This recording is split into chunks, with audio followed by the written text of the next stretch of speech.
Hello everyone, this is UFOs and Other Paranormal Stuff. My name is Andy and this episode is the second part of Your Stories 2023.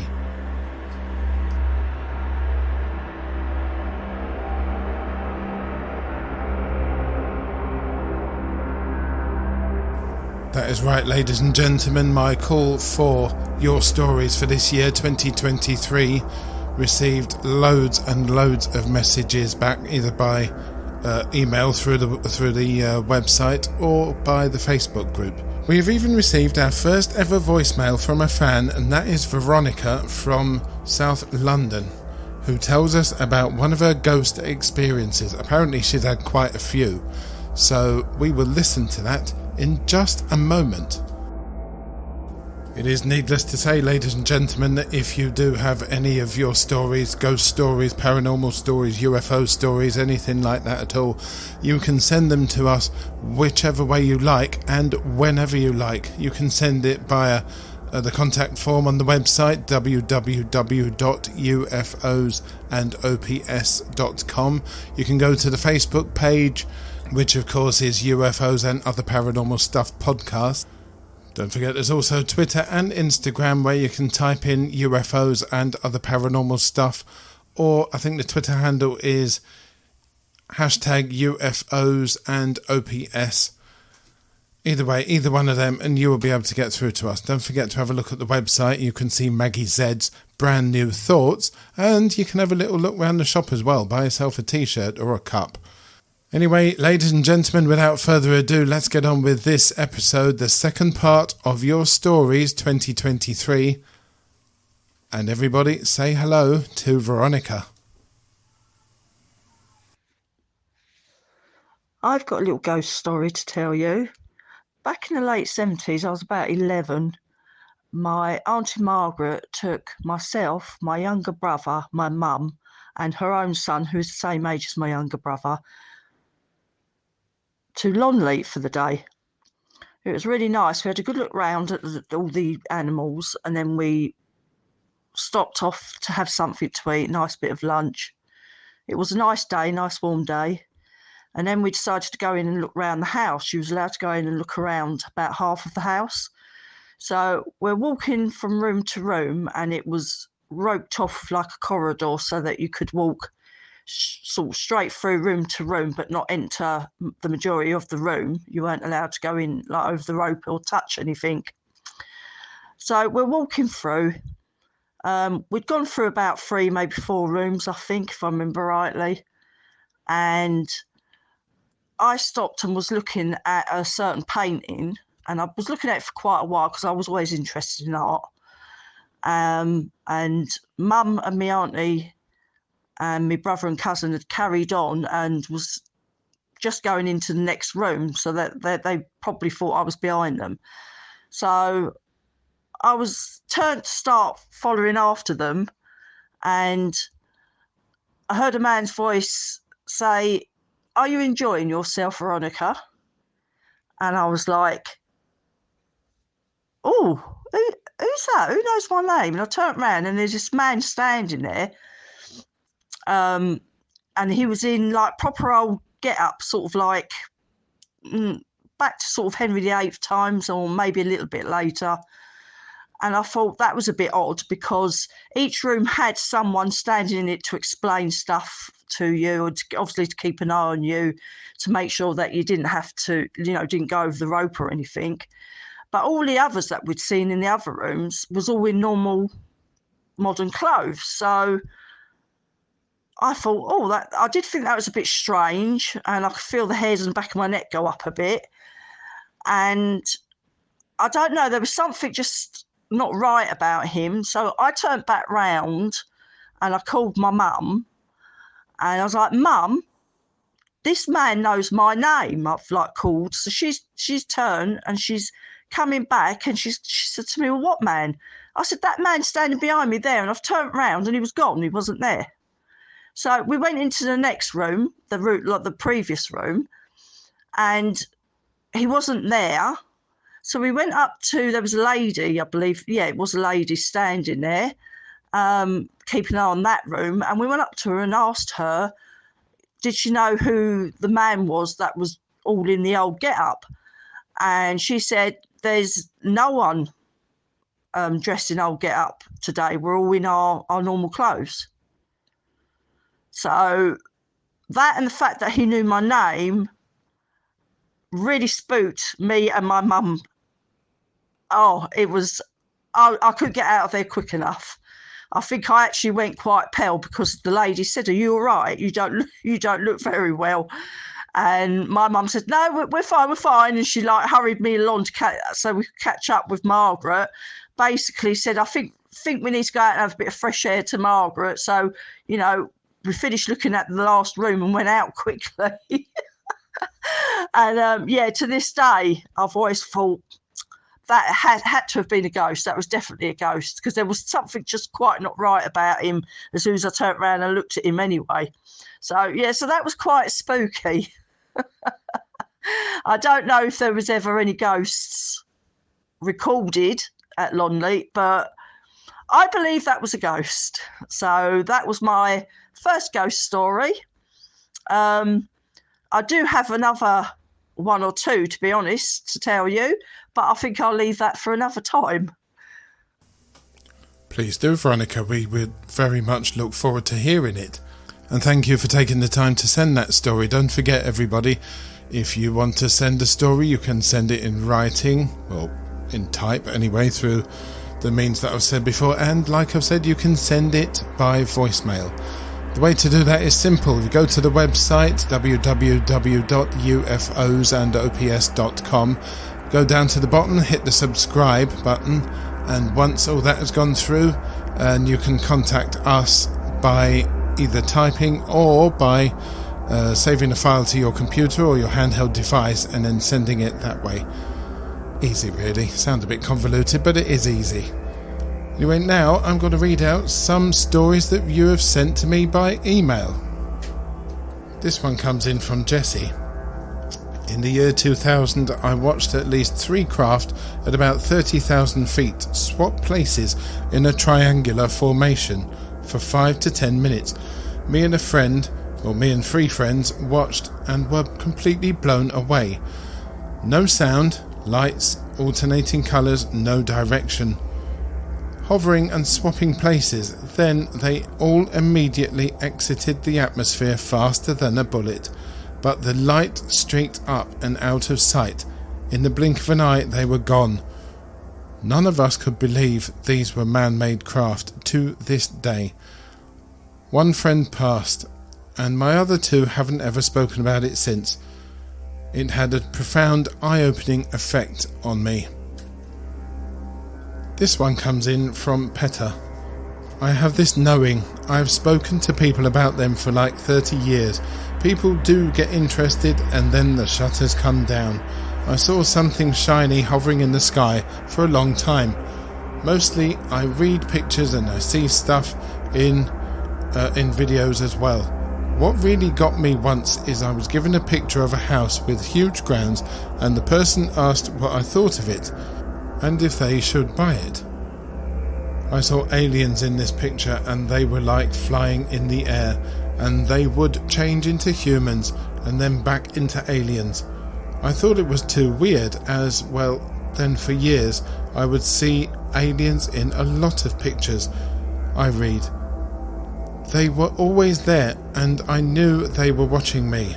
I still see them in readings that I do, but not as much as before.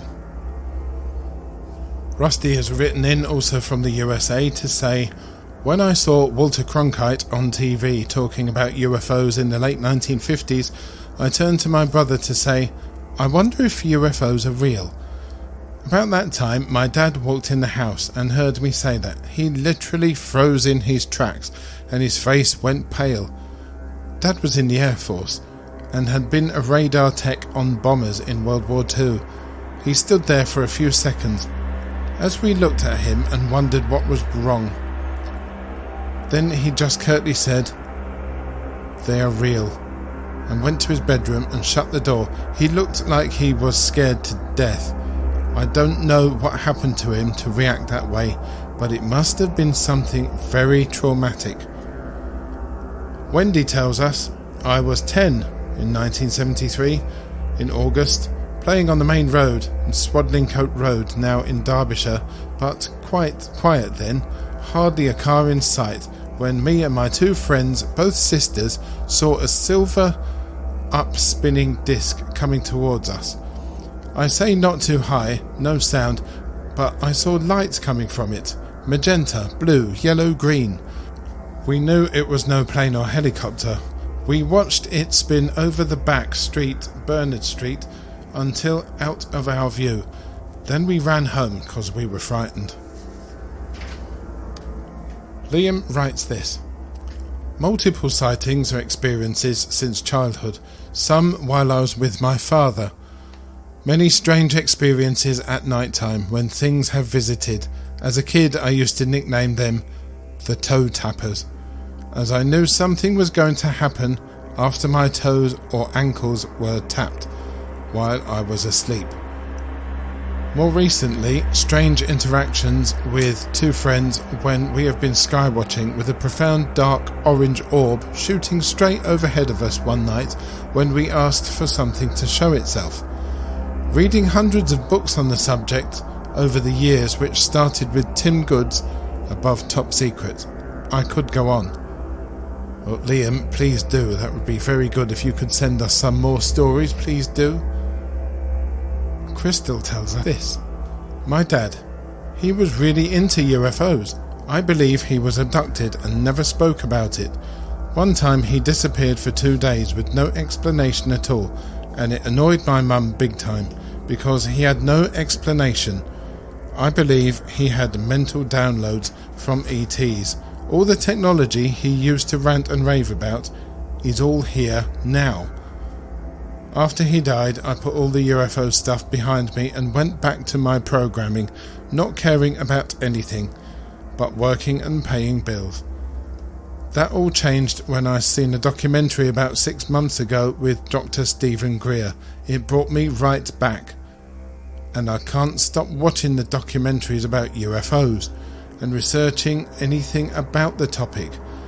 I've probably seen Bob Lazar documentaries more times than I can count.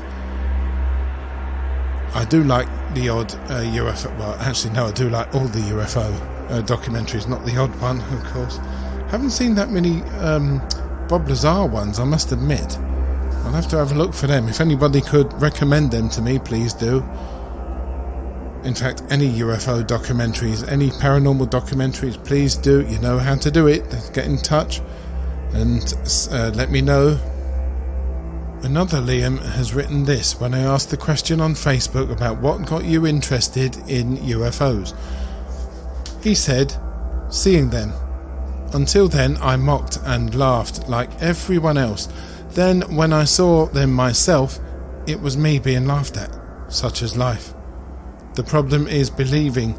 I will give an example. I have to believe there is a God that I cannot see or talk to. I know there are alien beings much like us who are able to come and go as they please using craft and different kinds of bodies. I know they use language or symbols and that they understand us perfectly and see our intent and are both ancient and advanced. I know that millions of people are seeing different ones from different places. I know the basics of why we are here and what religion is for. I wish someone would tell me for both of those things. Why the symbols are the same in each religion. Because this information is not available for me to find.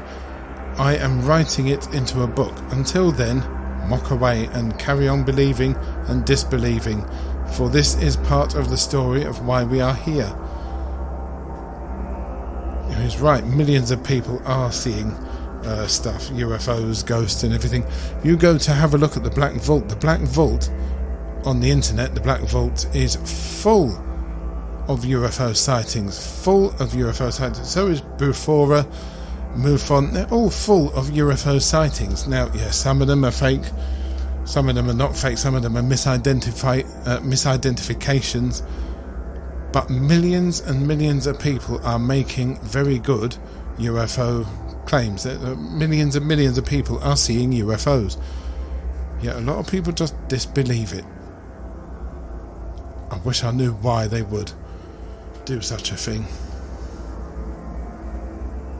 On that same question, Liselotte writes from Denmark, as a child I was really interested and often stood out on the lawn in the evening and looked up into the night sky to see them.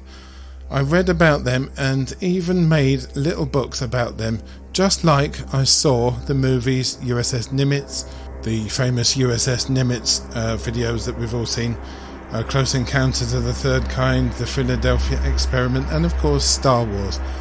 It was only 4 to 5 years ago that I saw my first UFO. Totally unintentionally, I was shocked and couldn't understand what I was seeing because it was so abnormal and against all physics and logic. It was pretty close, a huge metal dark blue pyramid-shaped UFO. I saw quite just above the treetops in the air above me. They dissolved from the bottom up in a matter of seconds, and they completely disappeared. After that, I've really seen a lot of ordinary round UFOs, I suppose like the normal flying saucers. The last day before yesterday, I feel connected to ET and visit them when I meditate and get downloads of information, and I get healed through them.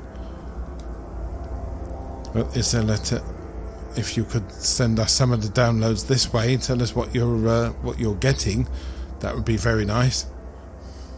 Johan writes this, a very, very interesting thread. My grandfather believed in flying saucers. When I was young, I read a little about it. After that, there were many years when I thought maybe there is life, but the probability that it is right now, and that they visit us is small. But then I listened to the podcast on P1 Flying Saucer, and I was completely blown away. Now I'm sure there's a lot, and the Zimbabwean children's experience is very convincing. That's the Ariel School, I believe, in Rua in Zimbabwe. And a whole host of schools, I think 200 people witnessed a UFO. I think there's a video that's just come out about it as well, and I cannot remember the name of it. But it is a very, very compelling and a very interesting case, that one. She carries on by saying, the only minus is that I haven't seen anything, despite the fact that I live outside in the dark countryside, and every evening I go out on a dog walk staring up at the starry sky and see nothing. Daryl has written this. Living in the town over from Wright-Patterson Air Force Base and always hearing talk of Hangar 18, the alleged site of where the debris from the Roswell, New Mexico UFO crash was taken, and hearing constant chatter that alien beings were recovered and taken there. Kendall writes this, I've always been open to it, but last year me and my girlfriend were driving up the road from her house. It was right at dusk, dark enough to see the stars, but we was looking at the sunset over the mountains and seen 2 stars that were way closer and bigger than the others. They were there, one above the other, sitting still. Then the top of one just shot straight up and disappeared. Never seen anything like it. Could have been a shooting star, but it really got me thinking. Jack has told us this. When I was 6 or 7, I, my stepfather, mother and brother all witnessed a UFO land on one of our farm fields. The stepfather went down to investigate and was never the same. Passed away at an early age of 42 from a sudden and massive heart attack. I believe and respect UFOs enough to give them their space for real. Gail has written a little list, and I'm going to read you that now. I asked her again what has made her interested in UFOs, and she said a few things, most of which terrified me, but guess ultimately many years later sparked an interest in UFOs. 1. 11 years old, 1978. Saw what I believed to be a UFO on the way to school. Once at school, teachers were also discussing it. Interesting, so it was obviously seen by more than one person, and teachers as well. That is very interesting. Number 2. Later in 1978, I had a recurring, terrifying dream about UFOs filling a blood-red sunset sky. That does sound scary indeed. Number 3. 78 or 79. Watching a report on the evening news about UFOs over New Zealand. Number 4.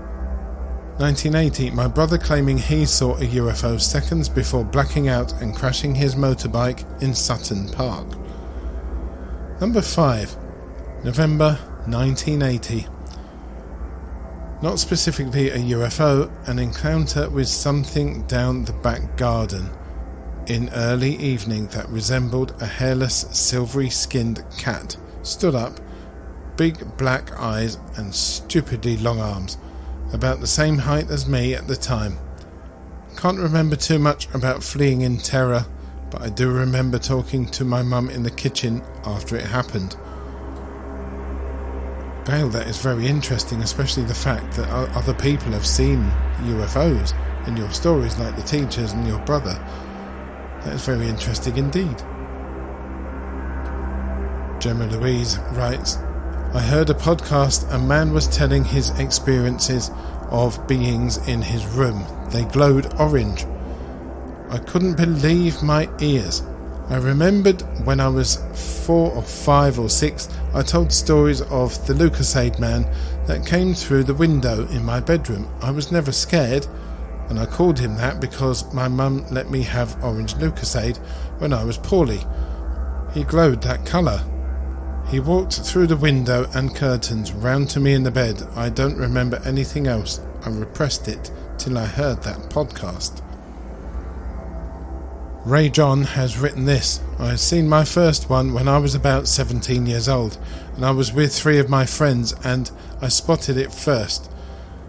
And we watched it for about half an hour, coming and going from the east and the west, but doing 45-degree turns that no aircraft can do today. And I have been very lucky to have 4 more sightings over the years, spectacular than my first one. Bill has sent a message saying, I too have had 5 sightings in my life from the age of 14 upwards, and a major sighting of 7 in 1979, which occasion was shared with a friend from Oslo in Norway who was visiting me in San Francisco. They were so enormous and could not be mistaken for an airplane, as each one was about as big as 4 747s. I drew a picture of them after the event and also wrote a short story and a poem about them as well. Also had sightings in 1995, 2020 and 2022 in October. Watched a very strange cloud moving very fast among almost still clouds that suddenly stopped on a dime. Bo has told us this. My father always believed in UFOs and read many books about them. I also started to believe, but also had an experience about 7 years ago that went out into my backyard and saw these rainbow colours flashing in the sky for a while. But even if I wanted to see more, I got scared and went into the house as the lights were quite low enough to see vivid colours, but there was no sound. Well, ladies and gentlemen, what do you think of all those stories? Thank you very much for writing in to me and for commenting on the Facebook posts, etc. It all goes into the podcast. Thank you very much for that. Thank you very much, Veronica, also for sending in your voicemail call as well. Don't forget, everybody, you could send me emails through the contact form on the website, or you can hit subscribe. In fact, do hit subscribe on the website, and you can contact me that way, and you can also send your voice message that way as well. We have had a lot of UFO stories, and that is perfect. I'd love to hear more. I would also love to hear some of your other paranormal stories. I'd love to hear some of your ghost stories, things that have happened to you. Please do let us know. Again, via all the contact forms, all the Facebook page, Twitter, Instagram, everywhere. We are everywhere, literally. Just let us know. It has been a real pleasure bringing you every single one of these stories, It has been a real pleasure reading every single one of the stories through the emails and the Facebook page. There has been a lot to go through, and believe me, I've had to weed out a heck of a lot. But it has been a pleasure. It has been really fun to see that thousands and thousands of people have been contacting me with your stories. That's what we need. That's what the world of ufology needs. They need to know your stories. They need your reports, your stories to be gotten out to the world and added to the growing list, if you like, of all the other sightings that have happened all around the world. There is, I'm sure there's billions. Anyway, ladies and gentlemen, with that in mind, that is the end of this episode as two-parter for Your Stories 2023. We will be back in a couple of weeks, ladies and gentlemen, with an episode about green children.